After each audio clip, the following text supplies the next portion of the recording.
Hey, bonsoir tout le monde, j'espère que vous allez bien. Bah moi ça va. Je vous retrouve ce soir pour une nouvelle chronique. Il s'agit de mon point lecture sur l'écume des jours de Borésian. Donc voilà. Alors je l'ai lu sur ma liseuse. Pour info, c'est une Kobo Glow de la Fnac. Donc si vous voulez plus d'infos là-dessus, n'hésitez pas à me les mettre en commentaire, puis je verrai si je peux faire une petite vidéo, sachant que je suis pas du tout experte là-dessus. Il y a une youtubeuse qui s'appelle, enfin, en tout cas son pseudo, c'est les lectures de Nine. Elle a fait une revue là-dessus, sur la Kobo. Et elle s'y connaît un peu plus que moi. Puisqu'en plus elle en a plusieurs. Donc moi j'en ai une et c'est largement assez. Bref, c'était pas le sujet. Parce que ça figure. Sur donc cette liseuse, j'ai lu donc l'écume des jours de Borésian. Alors, j'ai mis beaucoup de temps à lire ce livre. Pourquoi? Bah parce que j'ai eu du mal tout simplement à me plonger dans son univers, à me plonger dans cet amas, parce que ce n'est ni plus ni moins un amas, de description des lieux, des personnages. Et en fait, c'est surtout que c'est hyper décalé, enfin c'est très loufoque. Pour vous donner des exemples, les pièces peuvent changer de taille. Les pièces peuvent bouger, les souris parlent, enfin bref. C'est assez loufoque. Alors ça raconte quoi, l'écume des jours? J'ai mis du temps à comprendre le rapport avec le titre, l'histoire. Mais l'écume des jours, ça raconte quoi? Alors ça raconte l'histoire de Colin, qui est donc un jeune homme qui a, je crois, quelque chose comme 21 ans, qui en fait en a marre d'être seul et tout. Donc en fait il habite, je crois qu'il doit être assez riche parce qu'il a son propre cuisinier. Enfin, c'est même pas un cuisinier, c'est un homme à tout faire parce qu'il a aussi son chauffeur, etc. Et qui s'appelle Nicolas d'ailleurs.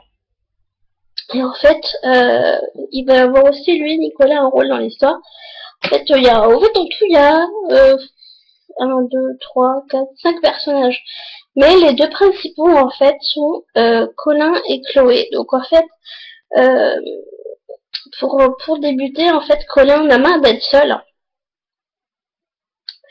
Et il veut tomber amoureux. Il va absolument tomber amoureux et dit, moi aussi, j'exige de tomber amoureux. Enfin, c'est carrément une exigence. Enfin, bref.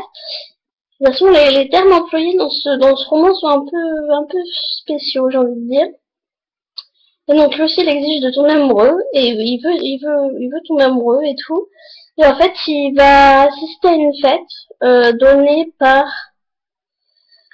je crois que c'est la nièce de Nicolas. Ouais, c'est la nièce de Nicolas, qui s'appelle Alice. En un seul mot, qui s'appelle Alice, et en fait, il va tomber sur Chloé. Il va rencontrer Chloé, et se montrer, mais genre, hyper maladroit. Un truc de fou. Et en fait, au final, ça va bien se passer, enfin, ils auront le coup de foudre et tout. Et voilà. Et Nicolas va lui tomber sous le charme d'Alice. Non, c'est pas Nicolas, c'est Chick, pardon. C'est Chick, en fait, le meilleur ami de Colin qui va tomber sous le charme d'Alice. Et Nicolas, plus tard, sous le charme d'Isis. Enfin bref. Pardon. Excusez-moi, je suis un peu avachie dans mon lit. Et donc, en fait, ça raconte, ça tourne autour d'abord des deux personnages principaux, qui sont Colin et Chloé. Parce qu'en fait, il se passe que Colin et Chloé se marient.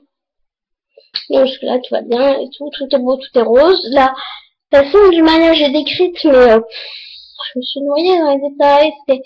Les mots en plus sont loufoques. Enfin, il y a des mots qui n'existent pas, qu'on a inventés. J'ai eu du mal à savoir qui était qui faisait quoi, quel objet était quoi. Enfin, ça ressemblait même à quoi. Enfin, c'était vraiment bizarre. Enfin bref, il y a une grande réception et tout. Enfin, c'était super, c'était somptueux. Et après, le voyage de noces. Alors, le voyage de noces, ils partent dans une espèce de grande voiture, genre, je crois que c'était une limousine, quelque chose comme ça, avec Nicolas, en fait, ils partent tous les trois.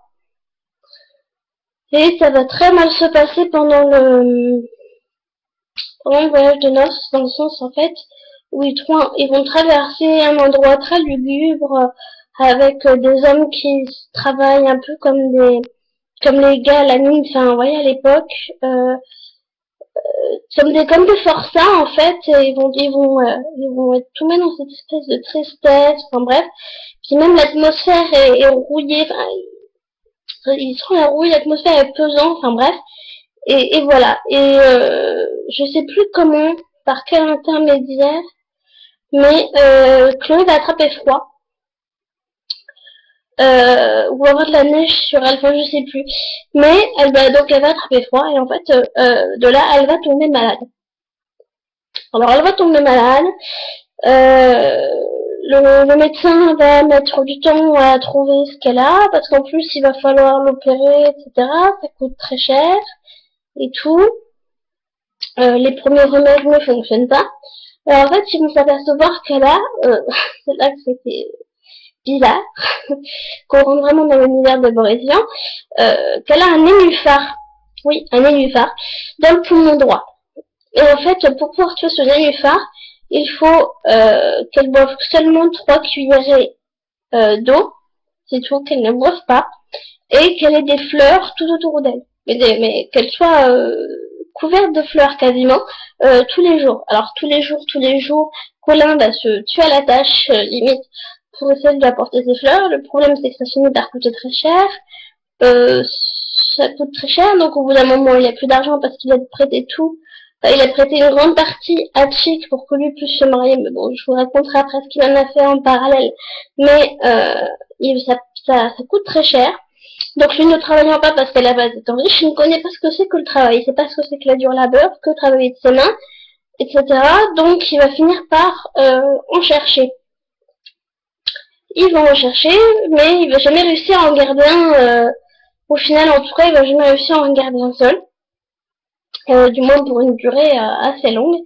Ça dépasse rarement la période d'essai, enfin, ou le premier salaire. Parce que c'est pareil, là-bas, la monnaie est un nom bizarre, enfin bref. Et il fait des boulots très étranges, enfin, qui n'existent même pas pour nous. Donc, ouais, enfin, je vous en dis pas plus là-dessus, parce que je me rappelle plus, il enchaîne au moins 3-4 boulots différents. De toute façon, tout le monde du livre. Et au bout d'un moment, bah, il a plus d'argent, il est même obligé de vendre une de ses inventions. Une de ses inventions, je crois que c'est un piano cocktail, enfin un piano, il joue un air de musique et ça fait un cocktail, enfin bref.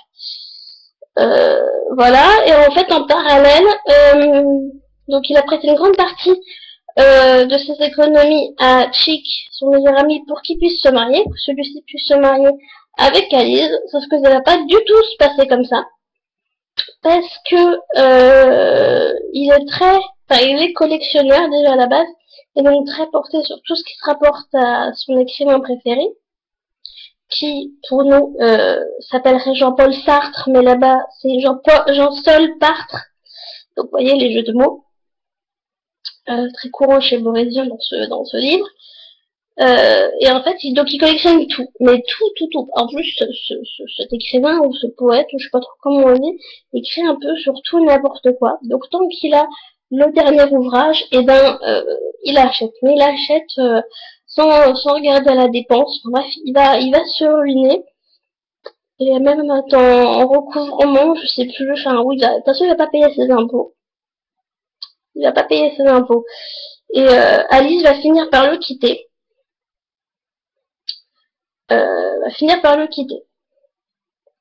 Mais donc lui ne l'a pas, empêché de le quitter, parce qu'il sait très bien qu'avec tout ce qu'il dépense, il aura jamais assez pour pouvoir la rendre heureuse. Donc il lui a demandé de partir, enfin bref, voilà. Donc c'est pas très gai, c'est sûr. Et elle, en fait, pour pouvoir l'aider, en fait, quelque part, elle va se mettre à prendre une décision assez loufoque, à tuer tous les libraires chez qui il a acheté des œuvres de Jean-Sol Sartre. Elle va tuer les libraires, elle va même tuer l'écrivain lui-même, carrément. Et au final, de toute façon, ça va pas le sauver parce qu'en fait, les gars la police qui est chargée de le punir en fait pour pas avoir payé ses impôts, va le tabasser, va le tuer même carrément. Et en fait, ce qui va se passer, c'est qu'ils vont mettre le feu, je crois, à l'appartement, et donc il va mourir. Mais on ne parle pas trop de sa mort enfin, on parle pas trop. Vers la fin du livre, on n'en parle pas beaucoup de la mort de Chick et Colin n'a pas l'air d'être soit pas au courant ou soit ça l'affecte pas plus que ça. En même temps, j'ai envie de dire, il a d'autres chats à fouetter.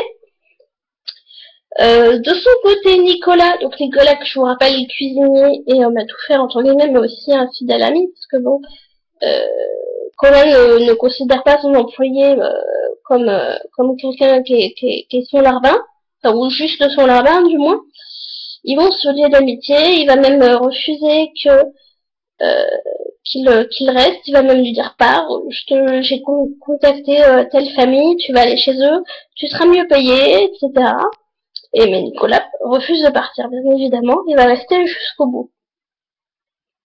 Il va rester jusqu'au bout. Et quand je dis jusqu'au bout, c'est dans le sens où en fait on va comment dire. Alors je vais pas vous dire la fin, mais en tout cas bref, ça va se terminer mal. Ça va se terminer assez mal. On sait pas trop, enfin moi je reste sur ma fin concernant ce livre, parce qu'au final on sait pas trop ce qu'est devenu Colin. Et les autres personnages, enfin un on sait, mais enfin deux on sait pardon, et les deux autres les trois autres on sait pas.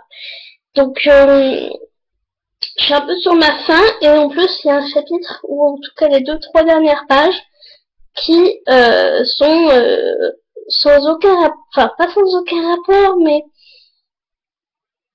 on se demande un peu ce que ça vient faire là. Parce qu'en fait on a vu que les souris en fait, enfin là une des souris notamment qui habite chez Colin était très attachée à Colin et à Chloé.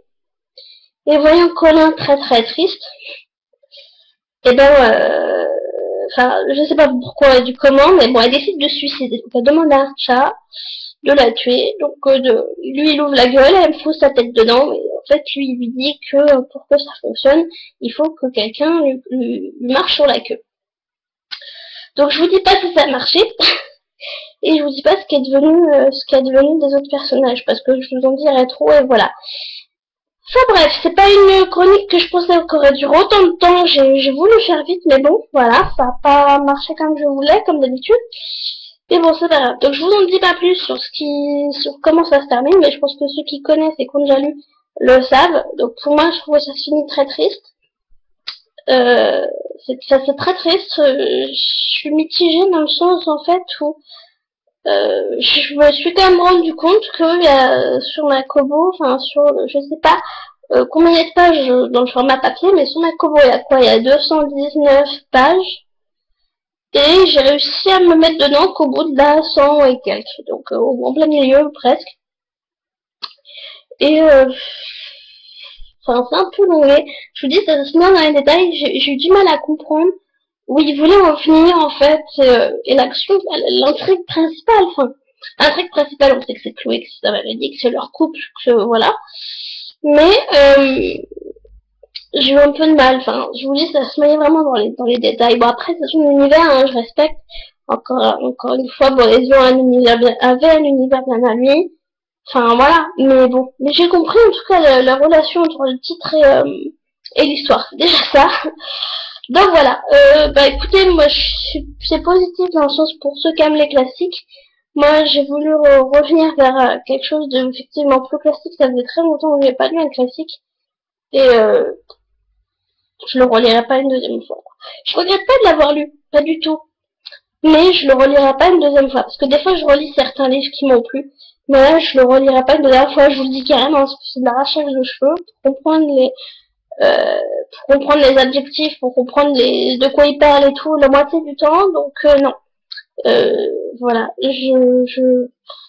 ouais, c'est assez mitigé. Donc voilà, je suis vraiment désolée, je sais que c'est peut-être un livre que vous vouliez lire, je suis désolée d'avoir donné un avis comme ça. Mais bon, qu'est-ce que vous voulez, on peut pas tout aimer, hein. Normalement, je suis censée aimer les autres lectures que je vais avoir parce que je vais me lancer sur la chaîne de Drawing the City, donc Lily Bookin. Je suis censée lire à partir du, je regarde le calendrier, à partir du 9, donc le week-end prochain, à partir du 9 à 19h, je lis 2 bouquins. Je vous ferai peut-être une vidéo pour les présenter, ou alors je vous dirai le bilan à la fin, j'en sais rien. De toute façon, au pire, vous verrez ça sur mon blog, parce que sur mon blog, je vais faire un petit article là-dessus pour savoir ce que justement je vais lire.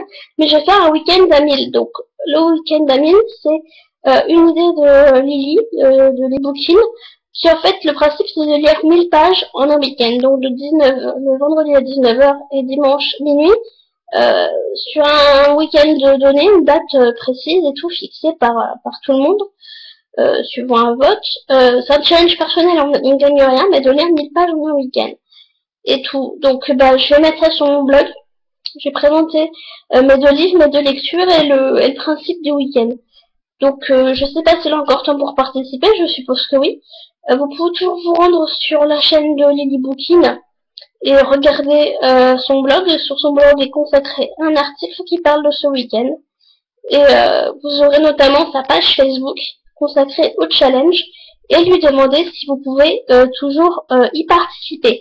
Donc voilà, et je vais vous laisser là. J'espère que je vous ai pas trop ennuyé et je vous souhaite une bonne soirée. Puis je vous dis à bientôt. Bye bye.